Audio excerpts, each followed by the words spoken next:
Breaking news today on Sekulow as SCOTUS strikes down the Biden student loan forgiveness program and another huge victory for religious liberty. Keeping you informed and engaged, now more than ever.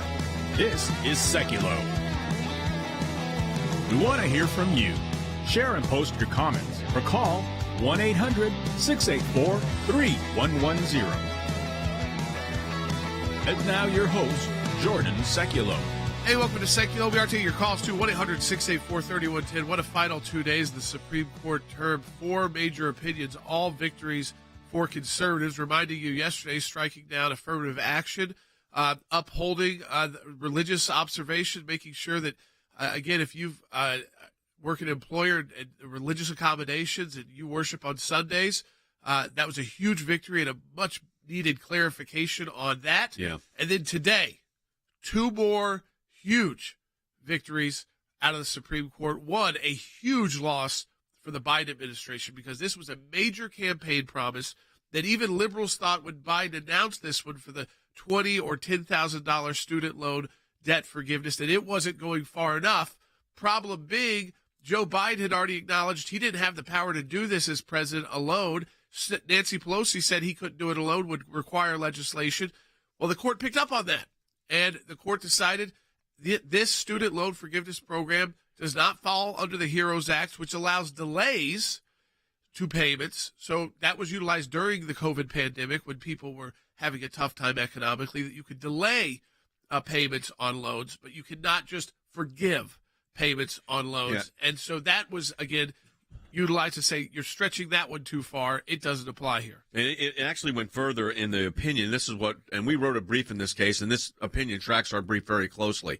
And what we said was that there was no statutory or constitutional authority for the president to do this. He didn't have the authority to rewrite through his secretary of HHS to rewrite laws involving the purse. In other words, involving finances. The control, what the court said here was the control of the purse, when they say the purse, they meaning the government's spending, is uniquely the role of the United States Congress. The president cannot do that on his own, where he disqualifies or eliminates an asset of the United States without legislative support. And here there was no legislative support for this move. What is significant about this is really a case about presidential action. And President Biden knew he did not have this authority. He said he did not have this authority. Listen to what he said. I'm prepared to write off the $10,000 debt, but not $50,000. Mr. President, let me ask you. Because I don't think I have the authority to do it by signing the pen. There you go. Yeah, I mean, he had said and that. That's what he did. He did it by signing the pen, so you could not do it. Yeah, and it was, and what the Supreme Court said today is, no, you were right. At that time, President Biden, you didn't have the power to do this, not $10,000 or $20,000.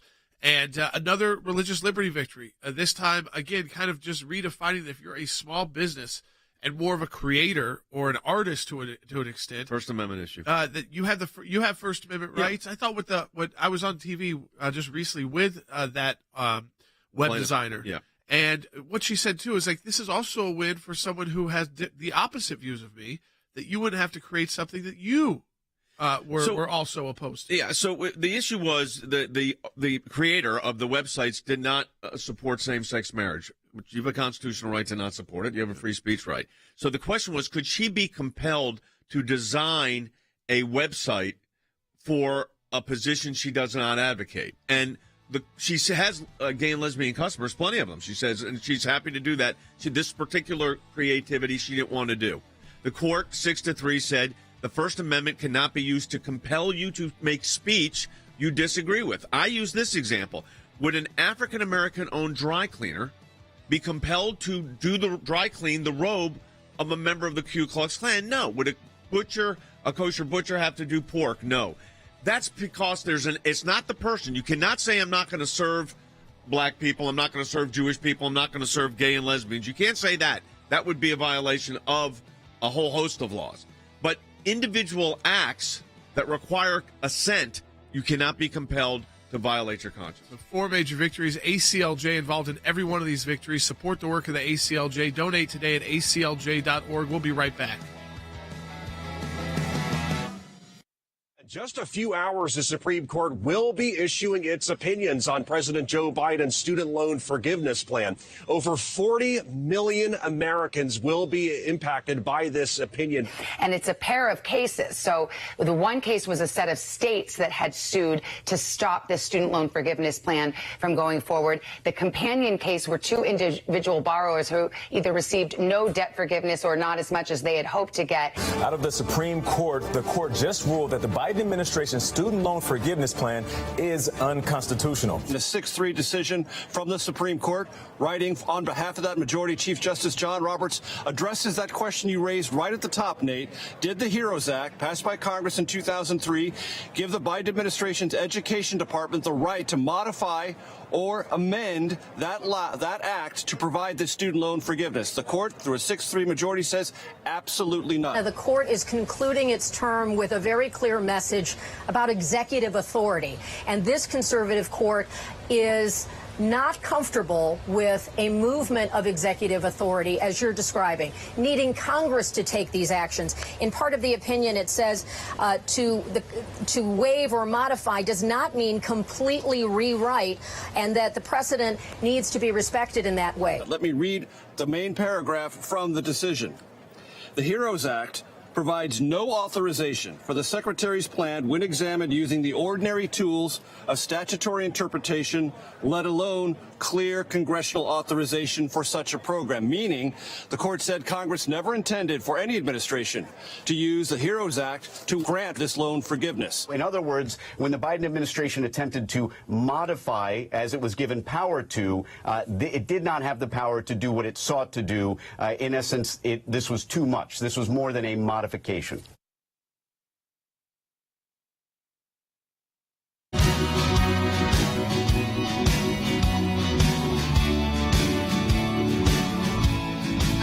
Sekulow, there have been 4 major cases out of the U.S. Supreme Court. So, folks, if you've got calls and questions about any of those cases that have come down the last 2 days, I mean, we've had affirmative action, we've had religious liberty and a religious accommodation when it came to that postal worker being told you got to work on Sunday because they cut a deal with Amazon. That's going to be a much different kind of case now in the future because the court made it a higher bar for employers to be able to try and force you to work on those days and not give you that religious accommodation. That was a big win. Then today, the student loan forgiveness program, which was a major promise that President Biden made, and that, again, even when he announced this one, it wasn't really good enough for the left, which was interesting. There's another religious victory, liberty victory today as well. But I do want to go to the student loan program because that is one that gets to the heart, Dad, of just all of these issues, and it was the big one about presidential power in this term.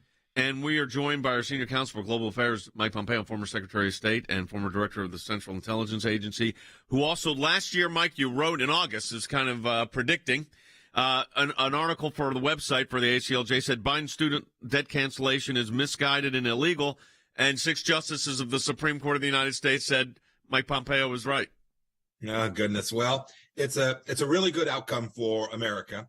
I wish it had been 9 justices. I wish everyone could see the simplicity of the fact that presidents can't use language and statutes in ways that are just made up. And, President Biden himself knew that this was made up. And this has a good policy outcome. That is, people who take on obligations and responsibilities, in this case, student loans, will have the responsibility to repay them. That's as a policy matter, a very good thing. But this case and the 3 others that Jordan referenced a few minutes ago, they each get back to individual responsibility, accountability, and autonomy.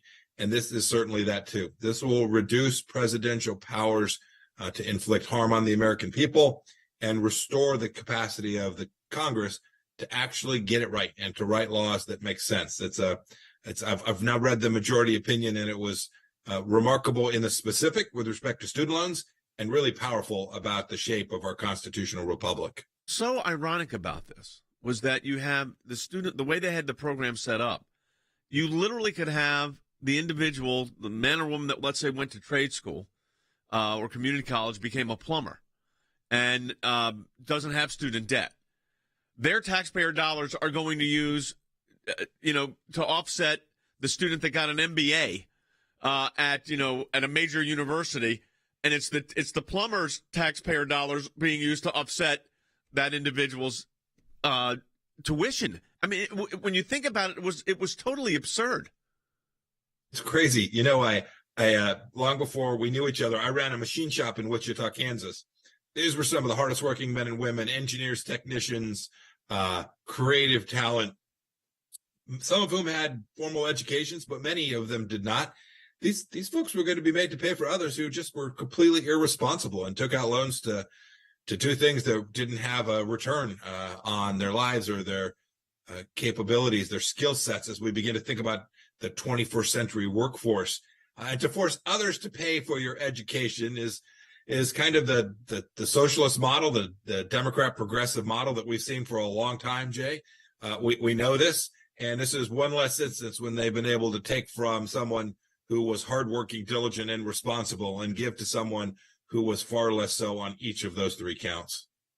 It's interesting, Secretary Pompeo, also, when you go broader, we saw what happened on student loans, but hopefully what we're hoping to see is that this decision puts more of a check on the administrator's attempt to basically legislate outside of the normal legislative process, so that they now have this clear Supreme Court decision that says, you know what, we're not going to accept these moves when you don't have the authority to act. There's not been legislative authority granted to you, and you don't have the authority in your office to do it. So if you want to do these things, go through the regular process, but you can't do it by executive fiat. I think that's definitely true. That's the theme of the majority opinion is process, return to the constitutional norms, not just executives willy-nilly running off and doing things that are inconsistent with the law. That is absolutely true. You saw that in the affirmative action case as well, where now they're simply returning to historical constitutional norms that matter a heck of a lot. Jordan, it's funny. The first response from the Biden administration is to say, how can we slip the noose again? How can we give them 3-month deferrals and maybe more? And right in the end, this is a tell. And for people who are thinking about their lives and who they're going to vote for, you have a party that is clearly determined to give handouts to people who didn't earn them and take money away from people who, in fact, did earn it. And that's unfortunate. I hope that the courts will immediately slap down any Biden administration to get around this Supreme Court decision today and make clear that the expectation is exactly what you described. If you want to change the law, if you have an idea and you think it makes sense, present it to the Senate, present it to the House. When they pass it, a president can sign it. And until then, he must follow the law. It's interesting because you have served both as a member of Congress, you have served running 2 large agencies, essentially the CIA as well as the State Department. It was interesting to me on page 24 of the opinion. The Chief Justice writes that he said, experience shows that major questions have arisen from all corners. This is the quote of the administrative state. An administrative action resulting in the conferral of benefits is no exception to the rule. So when we talk about an administrative state, you've run these large agency. Explain to the folks what this is, because there is like an entire, you have Congress passing laws, and then you've got this administrative bureaucracy that puts out rules and regulations that are 50 times the size of the actual law. Oh, my goodness. Pick up Department of Labor regulation, pick up EPA regulation, to the thousands of pages and to the layperson completely incomprehensible, all around a statute that might run 4, 5, 6, 10 pages.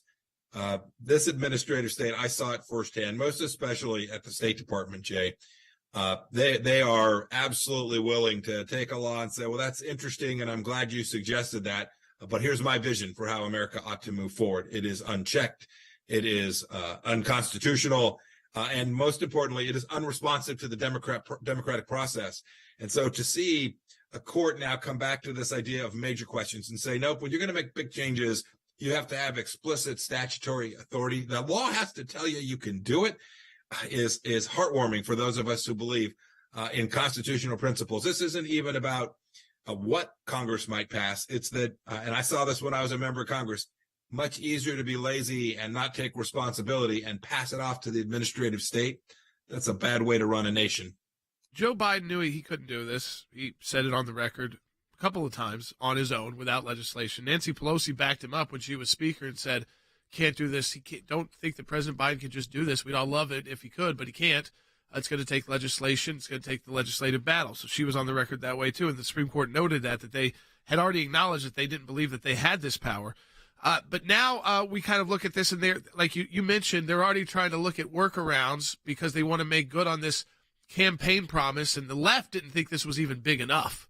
So it's interesting. They thought that this was just a pretty weak to begin with anyways, the left of the party. But I still think with this administration, we got to follow them really closely because I think they're going to have something in their back pocket. Well, we might not be able to do it in full, but maybe we'll try something else.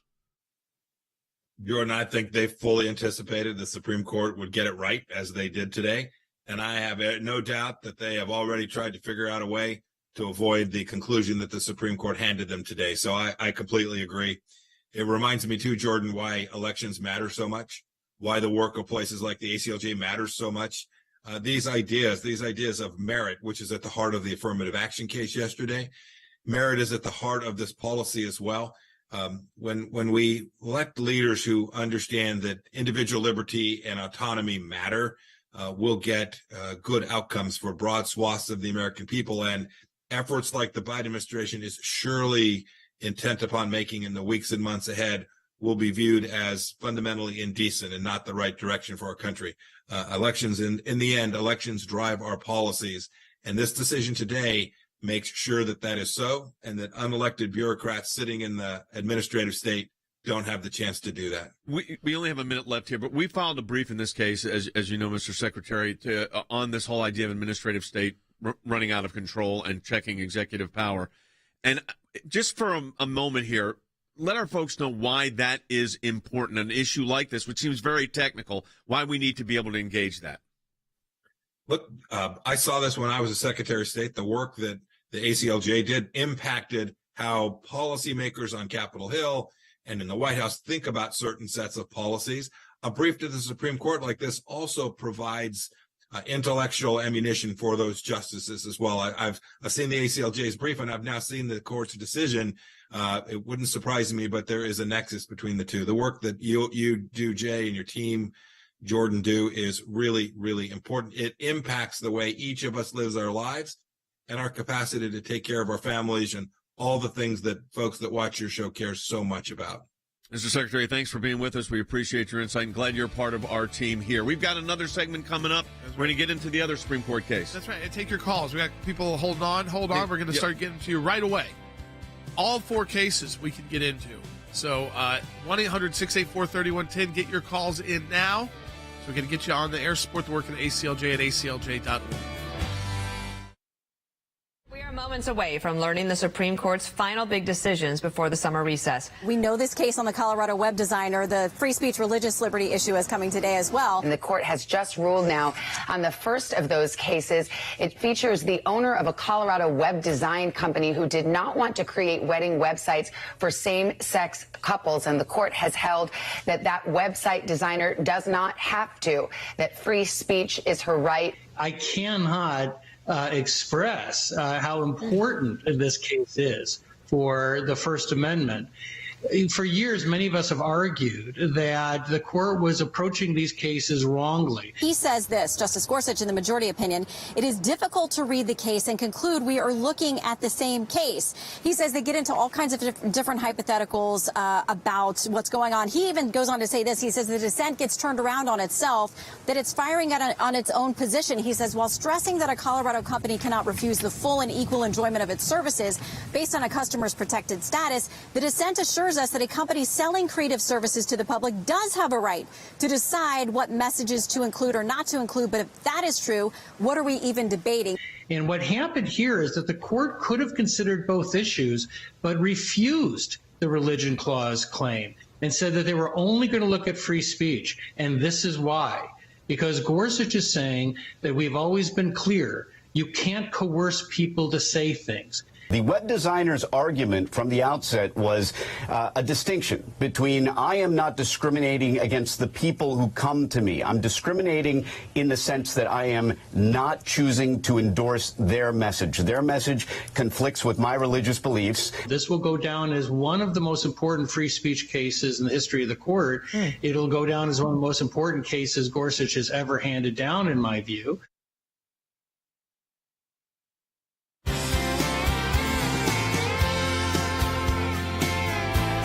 Back to Sekulow. So 4 major victories at the U.S. Supreme Court. The ACLJ involved in all 4 of those cases at the United States Supreme Court. I want to go to your phone calls at 1-800-684-3110. And I also think that, the student loan issue just broadly, I think what it does is it puts back the attention on the real problem, which is the rising cost of college education, things that actually could be fixed legislatively or at the state level as well. Where Americans say, this is absurd. We're not going to take out these loans. We're not going. You've got to cut the cost. You've got to lower the cost, and you've got to make it again worthwhile. If you are going to take out loans, you need to be able to pay them back, which means your college, whatever you're taking it out for, needs to be some kind of return on that you can get a job that you can pay those back without extreme hardship. And so again, they're sold to 18-year-olds. They're not thinking it's a racket. It is, to be honest. The whole student loan program is a racket. Now, if they want to have comprehensive reform of the student loan program in America, I say Congress get into it. Yeah, because it was a racket, and I do think they took advantage of people. Absolutely, but the universities tended to raise their tuition rates in line with the availability of student loans. That's what I was saying. It's a scam all the way around. Let's take a call on that. We're going to take calls on all these cases. 1-800-684-3110. Let's take one on the student loan. Yeah, Kim called in from Idaho online too. Hey, Kim. Hey, Kim. Hi. Yeah, I have a comment about that. Sure. So, I agree with most of the stuff that you guys are saying, but I do have to say I'm a little offended by the implication that possibly people who aren't paying their student loans back are somehow deadbeats. No. Things happen, things change, things happen. And you know what? I say at least the American people are getting some money where billions of dollars are going to foreign countries. No one's talking about that.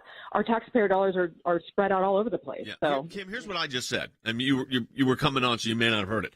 If the Congress wants to fix what I think was maybe a gigantic ripoff of students, if you're one of those that got these loans, the schools were pushing them, the government was pushing them, and they end up being outrageous. If Congress wants to get in there and fix this, I'm all for it. I think what Professor Hutchinson just said, the schools just raised the tuition to meet the loan amounts. That's one thing, but to saddle the burden of that tax, because someone's paying for it. So someone that got a master's degree in accounting or business doesn't need their loan paid by the student that went to high school and then went to work as a plumber's apprentice. And that's the problem with how this went. Now, if Congress wants to get in and fix all this, I'm all for it, but that's what it takes, not the administrative state. If Congress is going to do that and provide any kind of relief, they need to cut other spending. That's the thing is correct. Cut spending that is wasteful, like you talked about, Kim. Do we need to be funding so much of the war in Ukraine? Can't we get other partners in there if this is going to continue on, which it appears like it is for indefinitely right now? That we should be put pressure on some other countries, free up $7 to $10 billion. Let's start there. Free up some. There's so many places to find billions of dollars in our federal budget that would then free it up, so it wouldn't feel like you're adding more to the taxpayer. Who again, this was not their loan. It was not their contract that they took out. Then Speaker of the House, Nancy Pelosi, this goes to what was just asked, talked about the fact that the president, and that's what this case involved, did not have the authority to forgive the debt. Take a listen. People think that the president of the United States has the power for debt forgiveness. He does not. He can postpone, he can delay, but he does not have that power. That has to be an act of Congress. The case was as much about the loan burden as it was about congressional authority and presidential authority. So you had Article 1 and Article 2. Article 1 dealing with the legislative authority, Article 2, the president of the executive power. That's what this case was about at the end of the day. I think that's correct. And I think for once in her life, Nancy Pelosi got the law right and the structure of the Constitution correct. keep in mind that if Congress takes up this issue, it can hold hearings. It can listen to individuals, callers like Kim and others, about the burdens that have been imposed. It can deal with the fact that many universities are literally taking advantage of students, saddling them with debt for degrees that will not necessarily pay off economically in the long run. That is part and parcel of the problem, and President Biden has simply ignored the problem. He's ignored the basic issue, and he's based his analysis on pure political power and politics. The other part of the opinion that's really important was the acknowledgement that there is an administrative state that is passing regulations that undo the law passed by Congress. Yeah, I think you look bigger yes. here and realize that this is just another check on executive power done without any connection to a legislative power given to the president. So, and that's what the court said here. And I think that's something, listen, that's where we've always been very careful here. Is, the president has a lot of power when it comes to foreign policy. When it comes to domestic policy, you have all these agencies that can carry out the rules after legislation has gone through Congress and been signed by the president. Then your agencies get to write all those mega rules that we talk about that also need reform. But again, we have a process in America. If people really do agree, and I think there is agreement that the student loan is a problem. Where there's not agreement is the left will never go along with cutting, and I think our folks understand that. The idea is that we can't saddle the people who are going to have to pay for that loan, right? We can't saddle them with 10 or 30, I guess in this case it would have been $200 billion, $230 billion more. $250 billion. We've got to cut other places to provide this relief, or else that plumber that you're talking about, that builder, that guy who works construction, that mechanic is going to be paying for all that war in Ukraine, plus the $230 billion of relief that, again, is not affecting him. He didn't make the bad decision. Right. And I think that's why Congress, I do think Congress it has affects that. Inflation, affects all these other issues, too, that make it, again, harder for the working class to get by. All right, we're going to take more calls. We only got 2 minutes left in this segment. We're going to be here for another 30 minutes. Our phone lines are jammed. We're going to keep them open. You can talk to us at 1-800-684-3110, 800-684-3110. When we get back, we're going to add to the discussion another case. This is very interesting because it ended up being a First Amendment case when people thought it was going to be a religion case, and it ended up not being that at all, which I think the court got right.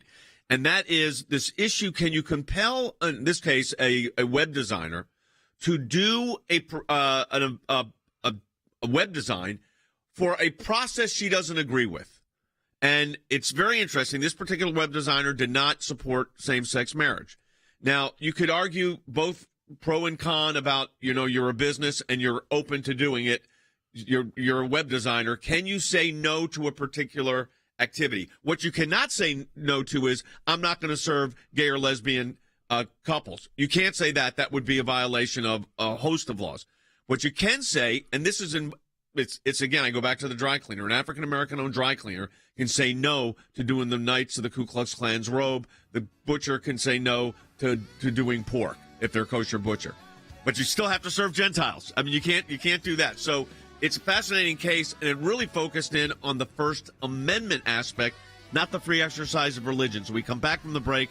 We'll talk about that. We'll take your calls at 800-684-3110. But as Jordan said, you heard it from Mike Pompeo. All of these cases we're involved in, and you heard what Mike said about the impact that we have on Capitol Hill and with the courts. Support the work of the ACLJ at aclj.org. That's right. If you feel like you've got a case, if you feel like your rights have been violated, we want you to contact us at aclj.org/help. That's aclj.org/help. And these new cases are going to make some of those cases you'll contact us about that much quicker to resolve. Yes. So contact us there. We'll be right back. The ACLJ has a 30-plus year history of fighting on behalf of you, our members, in support of life, abortion's murder, religious liberty.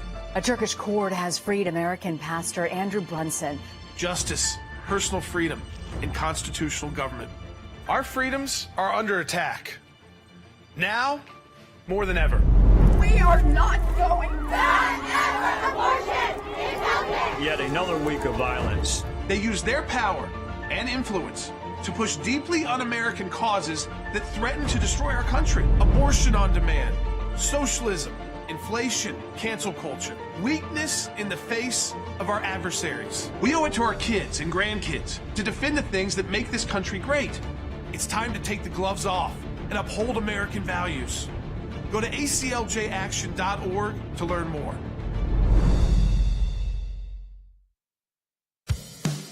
Keeping you informed and engaged. Now more than ever. This is Sekulow. And now your host, Jordan Sekulow. All right, welcome back to Sekulow. We are taking your phone calls to 1-800-684-3110. That's 1-800-684-3110. I want to take a call on that religious liberty, but actually free speech case, First Amendment case, but it's also a win for religious liberty and this idea of, again, compelled speech, compelling people to do things, especially in a setting where it's like a independent business, small business, maybe even a single employee at that business, and deciding, you don't have to do things that you fundamentally disagree with in a business setting. And we've kind of, I feel like that's very American. Well, you take it for granted until you've got these human rights groups, these commissions. Colorado has been unbelievably aggressive on stifling, really I do think it's a free speech case. Yeah. The freedom of speech of people that they disagree with. But, in America, the price of freedom is you're going to hear things and see things you disagree with. That's kind of, you live in America. That's what happens. Let's go ahead and take calls on this. We've one phone line open at 800-684-3110. We're going to get to these calls. Keep calling, though, 800-684-3110. Yeah, Ronald's calling in South Carolina on line one. Hey, Ronald. Hi, Ronald. Go ahead. Hey, enjoyed all that I'm hearing. Thank you very much. Now, the one thing you're talking about, the First Amendment rights concerning the web designer, and I seem to remember about 20, 25 years ago that there was another family business. I believe they were Clark. It was a bakery. And the fact that that they was objected to Same thing. What was requested. Could they have now, based on the Supreme Court ruling, come back and maybe sue the city for damages because everybody came against them and they went and probably not retroactive going back. I think that I will say this though. I think these statewide laws on trying to compel speech that people don't want to say or engage in a creative activity they don't want to engage in. I think anybody that tries to do that is running against a big Supreme Court decision here. It's interesting to me, Harry, they did not decide this on the religion grounds, which I think was right. They decided it on the speech grounds. And, I've been a huge free speech advocate for 40 years, and I think robust speech is the way you speech you disagree with, you rebut it by speech you agree with. That's the American experience. But they use the, compelled speech I've always found to be offensive. And by the way, that is if you're a pro-life resource center being told here you've got to compel people, this is where they go get their abortion. We won those at the Supreme Court. The court has definitely taken a view that compelled speech is not within the context of the First Amendment. I think that's precisely correct, and that's precisely what should have happened. I think one of the things that we need to reestablish in the United States is protection for freedom of speech, freedom of thought. Now, the left increasingly believes that we should go the opposite direction. President Barack Obama has suggested that we need to crack down on so-called misinformation. Why? Because he doesn't want to hear it, and he also wants to use it as a political weapon. So I think it's very, very imperative for the United States Supreme Court to keep pounding the drum of freedom of speech. By doing so, you actually protect freedom of religion. We have, as Jordan said, we got a lot of calls coming in on this to discuss this, and that's why we're here. We're taking your calls at 800-684-3110. Yeah, we'll go back to the phones, 1-800-684-3110. Get your calls in. Todd in Colorado on line 3. Oh, goodness. We're running out of time already this segment. So, Whoa. Todd, we will be back with you Todd, first. you're first up. So just hold on for just a couple more minutes, and we'll get you on the air. One line's open at 1-800-684-3110. That's 1-800-684. Fair to say it's moving rapidly. 3110. I mean, 4 major victories at the U.S. Supreme Court. Joe Biden said this court's not normal. Maybe not for like the past 25 years when it was far left and then fairly moderate. Yeah, it's a conservative court because elections have consequences, and we're winning now. big cases year after year. At the left, they just call them, they're weirdos. This is not even normal. They're trying to delegitimize the entire U.S. Supreme Court because they don't agree with the decision. I mean, let me tell you something. You got three. Donald Trump delivered 3 very conservative Supreme Court justices. Yeah, and it's going to be interesting to see how that impacts protective of free speech. Yep. Everything as well. We'll be right back on Sekulow.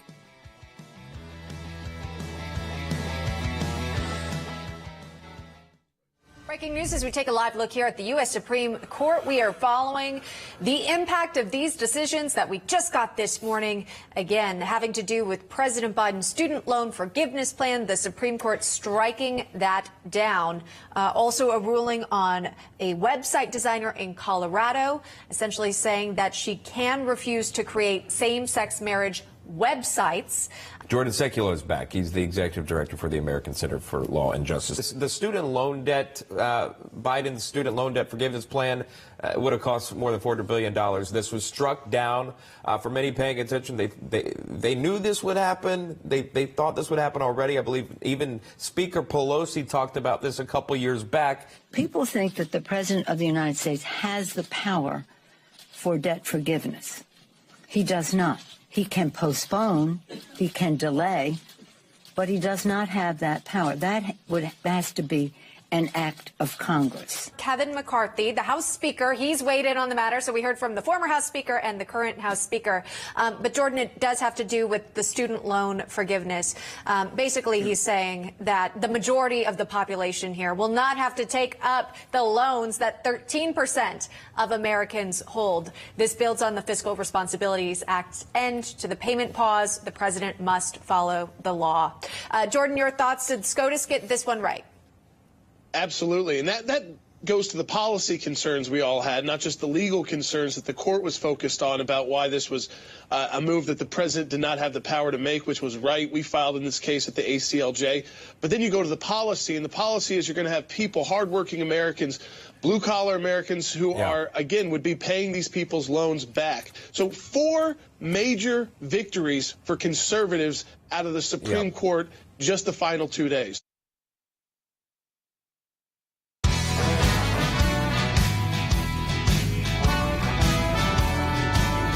All right, we're going to go. We said we'd take Todd's call, and we were running out of time, so I'm going to go right to Todd in Colorado. And Rick Riddell's going to be joining us next. Some international, some big news out of Iran and this Iran deal that the Biden administration is trying to get us back into. Maybe it'll be a little bit derailed, which is a good thing if possible. But Todd, we want to go to you first in Colorado. Hey, Todd. Hey guys, how you doing? Thanks for everything you do. Congratulations on the decisions. And here's my dilemma.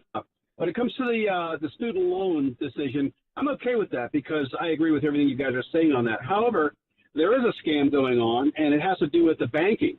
And I borrowed $8,000 between 1988 and 1990. I have so far paid back $36,000, and I keep getting letters, and this is before COVID happened, that I owe another $34,000. So I'm kind of curious. I was going to ask you about. I've heard from this. What kind of loan was it? Was it a? This was in the late '80s. Was that a student loan? Yeah, it was a Stafford loan. Yes, that's what it was. The Stafford loan program. You remember that, Harry? So that's where it was. The payouts are. It was. This is like consumer fraud. I mean, I'm sympathetic to your plight, but it takes Congress to fix it. The president just cannot wave it away. But he's right. These student loan, it was a gimmick. I hate to say it. And as Harry said, they raised the rates of tuition to match the loan amounts. I mean, there's got to be a whole reevaluation of return on investment from what you're paying to go to school. Yeah, it's kind of like the medical costs. costs. We went to private colleges. You did. They were not inexpensive. They were expensive, but there was a return. But you got to make sure there is. Yeah, and these medical costs that go up because they know the insurance companies are going to pay it, so they keep going up in cost. But the insurance gets more expensive for your employer or for you. Yeah. I mean, it's all seems like a racket, and it is things that Washington can address. But I say, as conservatives, if we're gonna make changes to that, we have to cut other yes, and it has to be Congress. Rick Grinnell's joining us. Rick, I saw this last night. This situation with Robert Malley, and I'm thinking, you got a multi-count indictment against the former president of the United States for quote mishandling classified documents, and then now you got the special envoy to Iran has been suspended for months, by the way, without pay because of allegedly security concern. What are you making of this right now? Well, look, let me just first quickly comment on the student loan, if I may. Look, my attitude here is Congress, the Democrats controlled it for 2 straight years. Why didn't they fix this problem? Why did they wait? They for 2 years, they had the House, the Senate, and the White House. They could have easily passed anything they wanted. I think they just wanted an issue to pound the Supreme Court on. Separately, let's talk about Iran. Iran, look, Rob Malley, I think, is a big problem. He's been attacked for being way too weak. He is been totally ineffective, and I think people on both sides wanted him out. So this is a real convenient way to kind of push him out from his leadership role, because he's just been a disaster. Rick, do you think, for those of us who oppose this deal and think it's crazy that they're trying to get back into this deal yet again, when we see there's so much other things we need to repair in that region of the world, instead of trying to work with a bad actor like Iran with a bad deal that just didn't work? But we know Malley, I mean, he was at the heart of it the first time. He was brought back. This is another, brought back from the Obama years to do it again. If he's out, is it less likely that they are able to move forward because Iran loses their kind of the person they're kind of used to working with? Or, like you said, is there somebody else that they think is going to do a better job and potentially get us back into this horrible deal? Well, there were 2 people that were the weakest link for the United States, Wendy Sherman and Rob Malley, and now they're both out. So I think it's an admission that their strategy hasn't worked. Wendy Sherman was certainly frustrated. She was the Deputy Secretary of State. She was frustrated. Her reputation is, what do you want, Wendy, when she negotiates? She just gives everything away, whether it's North Korea, Iran, there's a long list, Russia. So I think that where we are now is that there's no leader, which means there's no one pushing this bad strategy. But it's indicative of the fact that the NSC and the White House are not going to pursue this policy. It's the last year before the re-election of Joe Biden, and I believe that they have touched this third rail and were electrocuted by trying to be too soft on Iran. And then we saw what happened. Remember, they removed the Houthis from the terrorist watch list, and within months, the Houthis were attacking the UAE. So their weakness is causing us and our allies to be less secure. Where we've got military bases and a great military and security relationship, pushing them to try to make deals with Iran because they want to stop getting the shot at too by the Houthis. I was thinking about this, Rick. I mean, we were so close to seeing Saudi Arabia sign the Abraham Accords.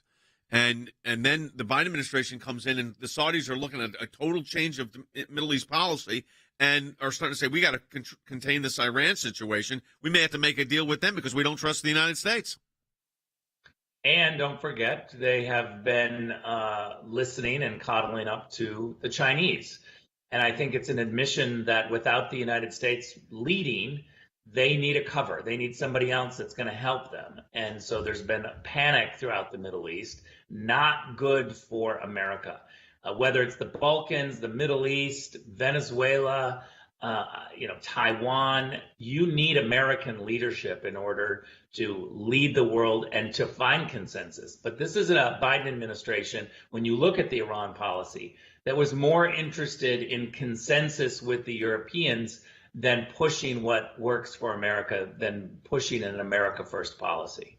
We're going to take a call because I know you especially you were in the administration, understand the importance of the selection of Supreme Court nominees that President Trump put in place, and we're starting to see that in big ways now at the Supreme Court.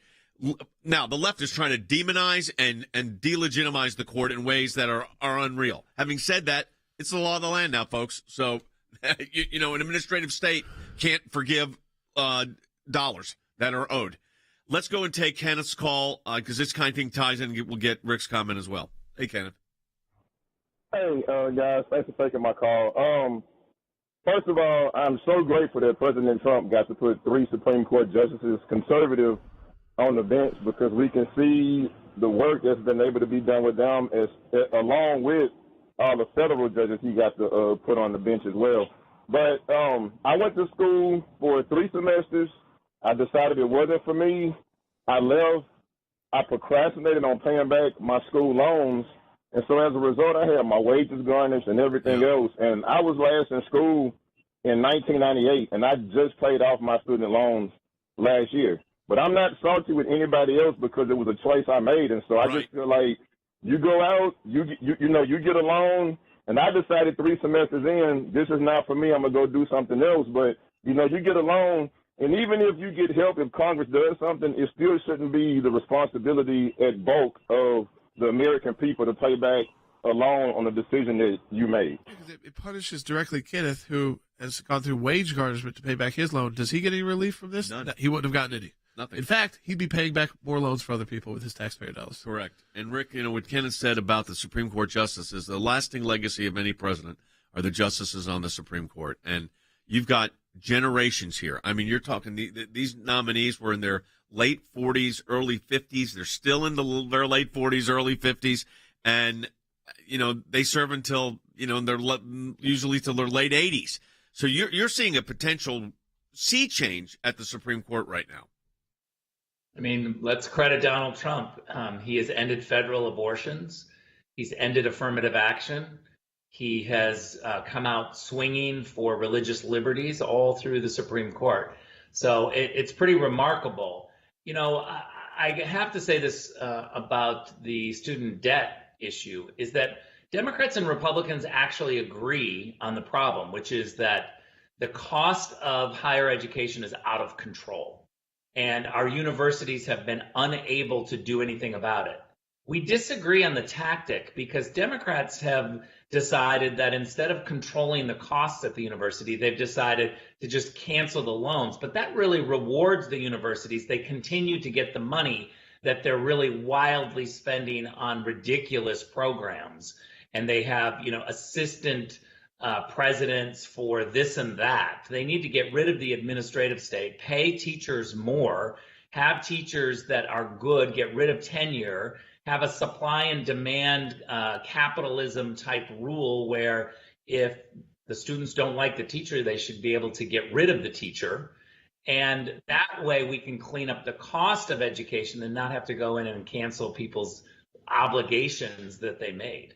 Appreciate it. Thanks for being with us. We got last segment of the broadcast coming up, 800-684-3110, if you want to talk to us. We didn't have time to get to it with Rick today, but I do want to read and we'll read it when we come back from the break, what President Trump had said in an interview with Reuters on how he would deal with that Chinese base in Cuba, which Rick tweeted out and made sure everybody could see it. I've retweeted it as well. It was very interesting and similar to how he handled Turkey when we were dealing with Pastor Brunson. I mean, so we know when he says these kind of things, he is willing to do it. And we'll tell you what that is and how he would handle it and how quickly he thinks he would be able to get it done. We come back from the break as well, and we're going to keep taking your calls about the Supreme Court cases. 1-800-684-3110 to join us on air. Support the work of the ACLJ. Mike Pompeo, Rick Renell, all joining us today, all part of the ACLJ team because of your financial support of the ACLJ. Victories. The report is coming out that shows that not only did Tea Party groups get more scrutiny, but so did a host of other conservative groups. It was something that no one could believe our government was even capable of doing, and now they were admitting it. It's one of the most significant wins in the ACLJ's history. To take on the IRS and win, for the ACLJ, life has always been a top issue. Barbara, I am here at this site because there are thousands of people and millions across America that say abortion's murder. When you're fighting for the life of the unborn, you're on the right side of history, you're on the right side of law. These are young people in their 20s and 30s that are doing this, are fighting for life to beat back the abortion juggernaut. It's very important that we remain hopeful that the courts that the Trump administration was able to impact will give us good rulings that are based in law and sound reasoning. This is one of the social issues we're winning. There are historians that point out that religious persecution is at its highest level since the first 3 centuries when the Roman Empire led religious persecution. A mid-state pastor's family is fighting to bring him home. We are getting my husband after 7.5 months.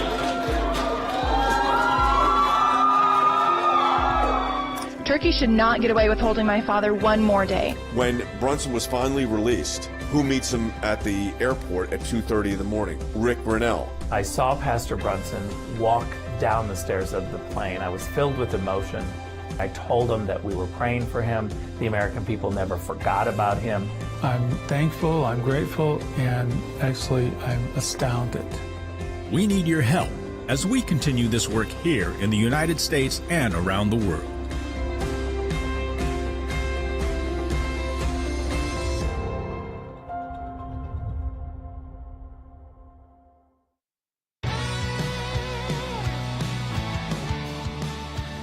All right, welcome back to Sekulow. We are taking calls, too, now, 1-800-684-3110. Let me go to Cheryl in Tennessee, on line 3. Hey, Cheryl. Hi, thank you so much for taking my call today. And I would like to ask for prayer for David Dolladen, who is going before the Supreme Court shortly for journalistic freedom against Planned Parenthood, who is suing him for millions. And they have 9 trumped-up federal charges against him. So I would like to ask everyone to please pray for victory, just like all these victories that we've had at the Supreme Court. So, Cheryl, just so you know, we actually represent one of the other defendants in that case, both at the trial court and at the Supreme Court. If you're watching our broadcast, I put up on the screen right now Troy Newman versus Planned Parenthood. Troy was a board member for David, who also got sued for RICO in those cases, and those cases are now pending before the Supreme Court. We've done our opening brief. There'll be reply briefs that are due, and then it'll be before the Supreme Court for what they call the mega conference, which is at the end of September, and it's announced the first Monday in October. It's a very big case. And, Harry, what I've always found so interesting about that case, they punished the investigative journalist. They didn't punish the individuals engaged in the sale of fetal body parts, which was against the law. Absolutely. You make a very, very good point. And it's also important to keep in mind the jurisdiction. The jurisdiction loves abortion. Many Democrats worship at the altar of abortion, so they want to protect their allies even if they're engaged in illegal conduct. And so they are actually going after individuals who are exposing the illegality. This is outrageous. All right, folks, we're going to go to your phone calls, 1-800-684-3110. I did, because we spent a lot of time talking about here the Chinese putting a base in Cuba, a training base that would also act as like a spy base. And President Trump addressed this, and Rick pointed it out as a former DNI, how he would address it in Reuters. And I think that, again, we can weigh in on how this is pretty realistic. He said, I'd give them 4 to 8 hours to get out. And if they didn't get out, I'd charge them 100% tariff on everything they sell to the United States, and they'd be gone within 2 days. And, Dad, the left sometimes scoffs at these statements. Let me tell you something. We've seen those kind of statements work, and he has done it. When he said to Turkey, first step, I'm going to sanction all of your leaders, all of your $1 billion a week. So he did that. And then he said, on Brunson, and then their currency started to tank. Lira, right. And then he said, if he's not out in the next 24 hours, I'm going to sanction your entire economy. Right. He did that. And guess who got it released? Yeah. And so I was there when it happened. I think that is the kind of tough, but they have to believe, this is the key, anybody can say that. They have to believe you're willing to do it. Exactly. And the Chinese, I think, would know that, because he's got a history of doing it, to even an ally, a NATO ally. He was willing to sink their economy to get an American home. Yep. I think that's, again, it's the kind of, it doesn't take 50 State Department officials. It takes a president. It doesn't take military troops either. Nope. Doesn't. No bloodshed. It just takes 3 sentences. Yeah. A statement from a president. I mean, this, again, I think is what people are hurting, where we're hurting right now in the country, is we do not have a leader who instead of criticizing the Supreme Court and calling them, there's something wrong, they're just not normal. Right. He's never able to just go out and make a definitive statement that scares the world. Right. And our enemies. That's exactly right. All right, back to the phones we go. 1-800-684-3110. Curtis is calling from Texas. Hi, Curtis. Thank you so much for taking my call. My question is, with the Supreme Court decision about the student loans, that impacts government spending. Why can we not attack the president's executive order when he shut down the pipeline? Yeah, so it's an interesting question, and one involves the actual expenditure of funds. And what the Supreme Court said, Harry, in the case involving student loan forgiveness was that the control of the purse, the finances of the United States, are uniquely in the power of the legislature which is the House and the Senate, under Article 1 of the Constitution. That the opening or closing, that would be a different parameter. I think that's precisely correct. So we have an organizational structure within the meaning of the Constitution. Congress has the power of the purse. The president attempted to usurp congressional power by forgiving student loans. He lacked the authority, and the Supreme Court rightly slapped him down. I'm simply surprised, though, that 3 members of the Supreme Court actually sided with the President of the United States in this particular case. Essentially, they're saying the President of the United States has unilateral power with respect to spending. That is nonsense on stilts. Yeah, I mean, I think, too, with Keystone, the back and forth, it was President Trump used executive action, actually, to get it back on track. Correct.